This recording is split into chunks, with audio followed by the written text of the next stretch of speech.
Assalamualaikum warahmatullahi wabarakatuh. Perkenalkan, nama saya Aisyah dari Stikes Muhammadiyah Cirebon, D3 Kebidanan semester 4. Di sini saya akan menjelaskan mengenai tanda-tanda bahaya kehamilan. Sebelum kita membahas mengenai tanda bahaya dalam kehamilan, kita harus tahu dulu apa itu kehamilan. Nah, jadi definisi kehamilan itu adalah dimulai dari konsepsi sampai dengan lahirnya janin. Lama kehamilan normal adalah 280 hari. Kehamilan merupakan proses alami dan normal dalam kehidupan wanita pada masa reproduksi. Selama 3 bulan pertama atau pada trimester 1 kehamilan, wanita hamil mengalami perubahan-perubahan fisik maupun psikis untuk mempersiapkan pertumbuhan janin, masa persalinan, dan juga menyusui. Keadaan perubahan yang terjadi dapat menimbulkan gangguan dan hambatan dalam kehamilan. Kemudian, apa sih tanda bahaya kehamilan? Tanda bahaya kehamilan adalah suatu kehamilan yang memiliki suatu tanda bahaya atau risiko lebih besar dari biasanya, baik bagi ibu maupun bayinya. Akan terjadinya penyakit atau kematian sebelum maupun sesudah persalinan. Macam-macam tanda bahaya dalam kehamilan. Yang pertama, mual muntah berlebihan, sakit kepala yang hebat menetap, bengkak pada wajah, tangan dan kaki disertai penglihatan yang kabur, kelopak mata yang pucat atau anemia, perdarahan pervagina, nyeri abdomen yang hebat, kurangnya pergerakan janin, dan keluar air ketuban sebelum waktunya. Mual muntah berlebihan adalah gejala yang sering ditemukan pada kehamilan trimester 1. Mual biasa terjadi pada pagi hari. Jika mual muntah mengganggu aktivitas sehari-hari dan keadaan umum menjadi lebih buruk, dinamakan hiperemesis gravidarum. Jika sudah terjadi hiperemesis gravidarum, maka seorang ibu hamil akan merasa kesulitan dalam mengkonsumsi makanan dan akan menyebabkan gizi kurang dan dapat menyebabkan pertumbuhan janin terganggu. Sakit kepala yang hebat menetap, bengkak pada wajah, tangan dan kaki, disertai penglihatan yang kabur. Jika sakit kepala yang tidak hilang-hilang walaupun sudah beristirahat, disertai dengan penglihatan menjadi kabur atau berbayang, sakit kepala yang hebat disertai bengkak pada wajah, kaki dan tangan dalam kehamilan adalah gejala dari preeklamsi. Kelopak mata yang pucat atau anemia. Anemia dalam kehamilan adalah kondisi ibu dengan keadaan hemoglobin kurang dari 11 gram persen pada trimester 1 dan 3, sedangkan kurang dari 10,5 gram persen pada trimester 2. Anemia pada kehamilan disebabkan oleh defisiensi besi dan perdarahan akut.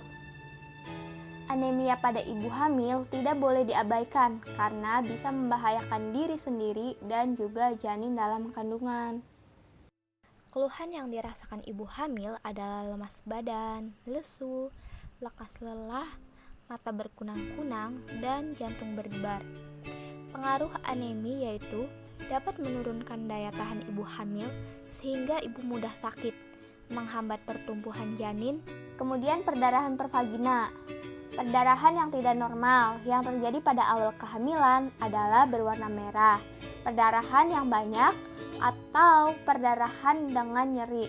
Perdarahan ini dapat berarti abortus, kehamilan mola, atau kehamilan ektopik. Sedangkan perdarahan yang tidak normal yang terjadi pada kehamilan lanjut adalah berwarna merah, banyak, dan kadang-kadang, tetapi tidak selalu disertai dengan rasa nyeri. Perdarahan ini bisa berarti plasenta previa atau absorpsi plasenta. Nyeri abdomen yang hebat mungkin menunjukkan masalah yang mengancam keselamatan jiwa. Adalah yang hebat, menetap, dan tidak hilang setelah istirahat. Ini bisa memungkinkan apendikatis, kehamilan ektopik, penyakit radang serviks, persalinan preterm, gastritis, penyakit kantong empedu, iritasi uterus, absorpsi plasenta, infeksi saluran kemih atau infeksi lain.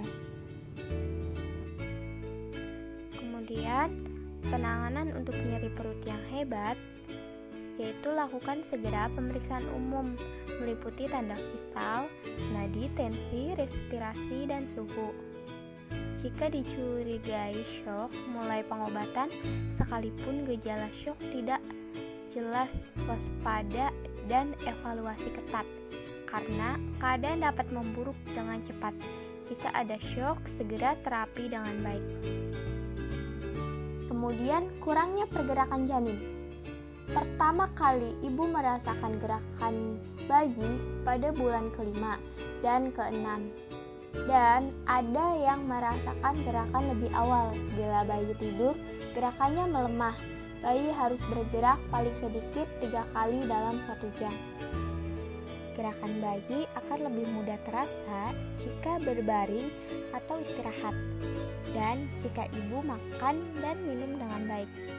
Menurut Pusdiknakes 2003, berkurangnya atau hilangnya pergerakan janin dapat merupakan suatu tanda gawat janin yang dapat berakhir dengan kematian janin. Karena itu, ibu sebaiknya harus tahu dan mengerti cara menghitung pergerakan janin dalam 1 hari dan segera ke dokter jika menduga gerakan janin berkurang. Pemantauan gerakan janin harus dimulai sejak awal, yakni sejak ibu merasakan pergerakan janin.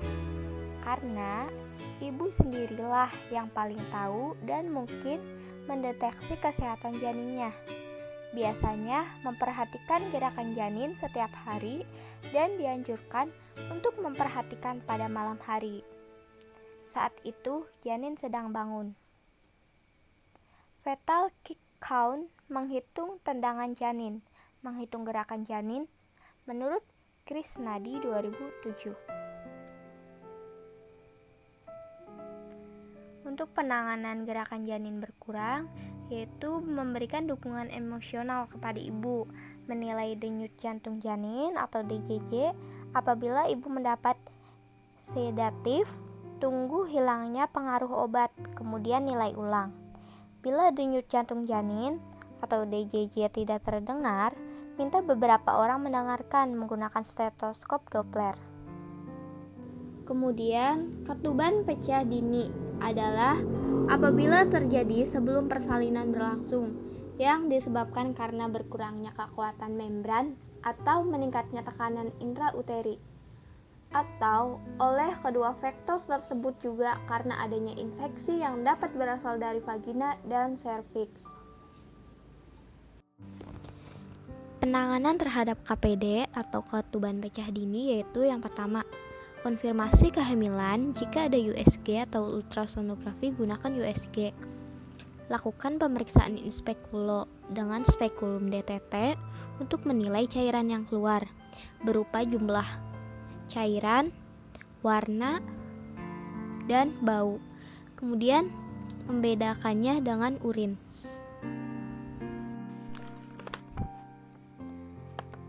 Kesimpulannya, bila dijumpai keluhan dan tanda-tanda bahaya yang sudah dijelaskan tadi, segera bawa ibu hamil ke puskesmas, rumah sakit, dokter dan bidan, didampingi suami atau keluarga. Terima kasih buat yang sudah nonton.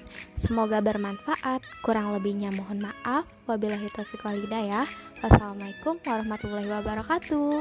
Jangan lupa like, comment, subscribe, and share. Bye-bye.